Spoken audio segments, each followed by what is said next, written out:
Demons are real. There's genuine evil in this world. I've seen it with my own eyes. And there's always an equal and opposite force. If demons are real, then God must be real. Some of the things that are happening in the world today is truly the work of the devil. By extension, God must be real. There's no way the devil can exist without him. And if you want to argue whether the devil exists or not, then you're not taking a very close enough look at the world. The people who are defending the Matrix and trying to purport its ideas, these people are genuinely, truly evil in their hearts. They don't care about humanity. They don't care about free speech. They're not pro-human. All they care about is trying to enforce ideologies regardless of how it affects people negatively.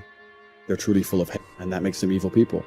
By extension, God must exist, and God inspires certain men to resist, like myself. You have to make God happy. Let's imagine God as a man. If I'm a man and I have 10 people who work for me, or 10 children, my favorite one is to be the one who does the things that I know, or who acts in a way that I am happy with, right? So if I had 10 children and they're all acting different ways, my favorite one's to be the one that adheres to the rules and adheres to the tenets that I've set out. If I say you should act this way and you do act that way, then he's going to be my favorite child. I'm God's favorite because I act true to God. And I act true to God because I know I'm genuinely a good person. I wouldn't snake anybody in the world for $10 billion. Absolutely 0% chance. I'm not out here doing anything treacherous. I'm not a traitor. I don't do anything bad. The Matrix can say I'm a bad person because they're liars. I know I'm a good person. I know I live with a pure heart. The reason I'm God's favorite is because I'm out here doing exactly the things I said earlier in this stream. I wake up, I'm on time with a firm handshake. I stick to my word. I work hard. I give my best at everything I do. I'm honest. That's all it takes to be God's favorite. And if you're truly those things, you're not out here trying to do some quick buck. I sit here and look at every decision I make, and I genuinely sit and think, I am being analyzed and I'm being watched by another power. Is this going to benefit me in the long run? The most disgusting thing, the thing that God is most unhappy with, is treachery. Because treachery, the reason it is so frowned upon in the Bible and the Quran throughout all of history, traitors were hated the most and had the most heinous and disgusting punishments, is because treachery can't be stopped. I'm a big, dangerous man. If I see my enemy on the street, I'm going to know what's going to happen. I'm going to be ready for it. Treachery will take out anybody. The point I'm making is that's why it's such a disgusting act. So I'm God's favorite because I act in a way that God looks at me and he's proud of me. God looks at me and goes, I made men to be X, and Andrew's doing what he's supposed to do. Andrew's trying to become the strongest, richest, most important, most competent version of himself. He's trying to educate and inspire other men to do the exact same thing. I like Andrew. I'm lucky. God loves me. You're God's favorite because you decide to be. You have to show him that you're out here doing the things you're supposed to do. Did God create man for you to sit, be lazy? Did God create man for you to be weak? Is that why he made you? If you think it is, then you could sit there and suffer the consequence of being unlucky your entire life. But if you understand that that's not why he made you, that's not why you're here, that you have a duty, a masculine imperative to be the best possible version of yourself, then God's going to be happy with you. That's how it works. I sit there and I live I have a genuine moral compass. Of course I'm his favorite. That's why he protects me and provides for me. That's why I can get banned and attacked by the Matrix in every single possible way, and I have larger streams than I've ever had before. That's why I don't panic. We go to God when we have problems, but when everything's going good, we don't thank him enough. And that's one thing I try and make sure I never do. I don't pray to God to ask for things. I pray to God to say thank you for things I already have. That's one of the first mindset things I tried to change, is to show gratefulness to him. By extension, I show gratefulness to my life. Gratitude is the #1 way to become successful, because the more grateful you become, the more things God will give you to be grateful for. If this God wakes you up every day, it's not you that's waking up, it's God allowing you to wake up. So if you ever stop to just thank him for everything he's done for you, he will add to that list of stuff that you can thank him for. Instead of complaining about what's going on, man, I got to go to work today. Man, I got these kids. Remember when you wanted a job? Remember when you wanted a baby? He's not gonna keep giving you stuff if what you got you can't handle already. Spend 5 minutes complaining and you have wasted 5. Surely they will soon haul you off into a financial desert and there let you choke on the dust of your own regret. It's a deadly disease. If you don't think it's bad, ask the children of Israel. Story says, children of Israel were slaves. God performed a series of dazzling miracles and got them out. Remember the story? Heading for the promised land. Tragedy of the story, they never got there. Reason, from day one, they started to complain. They whined and cried and griped about the food. They whined and cried because it was too far, too cold, too hot, too miserable. Whined and cried for years. Finally, God said, I've had it, trip canceled. Which I think means two things. Indulge in this long enough, you get your future canceled.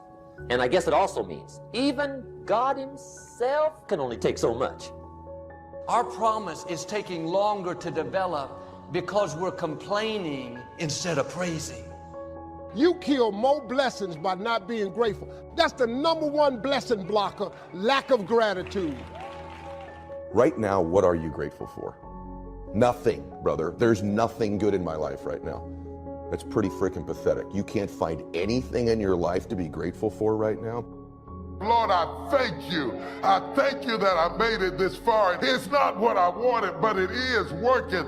And if you can't say that, come on and let me take you to the homeless places, because sometimes you don't have gratitude because you got too much. But in the absence of an example of worse, you won't appreciate better because it ain't best. Listen to me, y'all. Wake up every day and start being grateful for just your life, your kids, your food, your clothes, your money. And then immediately after that, you'll have a better day. He start giving you more stuff. When you look back over your life, you can see the faithfulness of God. Times where he made a way where you didn't see a way. You didn't get to where you are by yourself. He's been working behind the scenes in your life, lining up the breaks that you need. That's why I take time every day to say, God, I recognize your goodness. I know I didn't get here by myself. You chose to bless me. If you knew all the things God has been orchestrating behind the scenes to get you where you are, you would be amazed. He said in verse 11, beware that in your plenty you do not forget the Lord your God. Don't let it become so common that you don't recognize it was my goodness, that you don't take time to thank me for what I've done. Now, a lot of people say, Steve, I don't have time to do that. You do have time. If you don't have time, you should make time. But if you don't recognize it's his goodness, the same God that opened the door can close the door. If somebody come to your house every day and ask you for a cup of sugar, and they take the sugar and they just walk off, how many days can this person get this cup of sugar and never say thank you? Not many. Have you forgotten what God has done? That's what causes blessings not to last. He's the reason your company chose you over somebody else. He's the reason your health turned around. Don't take it for granted. It wasn't a lucky break. That was the goodness of God. Take time to acknowledge his goodness. Not only are you thanking him, but you're reminding yourself, I didn't get here by myself. God opposes the proud, but gives favor to the humble.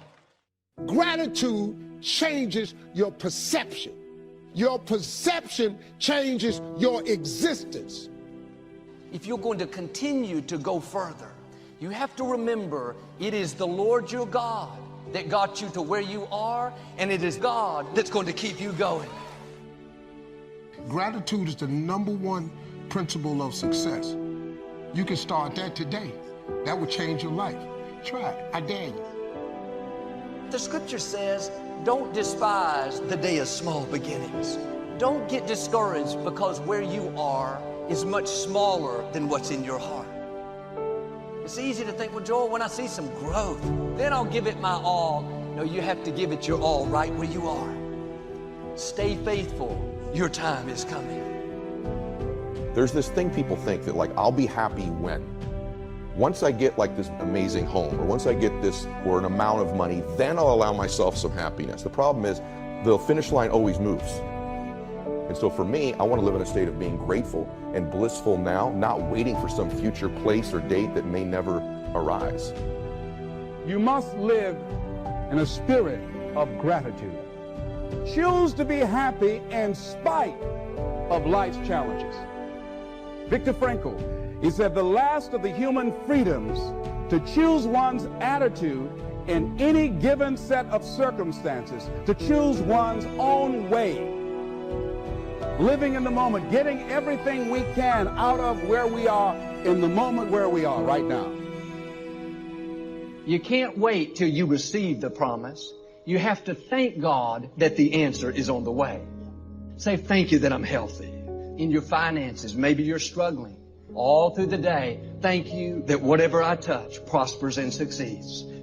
When you thank God in advance for the answer, that's what keeps you encouraged. Praise makes you strong. Praise keeps you moving forward. So if you don't learn this principle to thank God in advance, you won't have the strength you need to wait for the promise. You have to trust the process. While you're waiting, things are growing. If God showed us what He was up to, that wouldn't take any faith. We have to walk by faith and not by sight. God says, if you won't let what you see talk you out of what you know, then your due season is coming. God knows what He's doing. If it hasn't happened yet, it hasn't been the right time. Your right time is already scheduled. We're all going to wait, but learn to wait the right way. Wait with praise, thanking God in advance that it's on the way.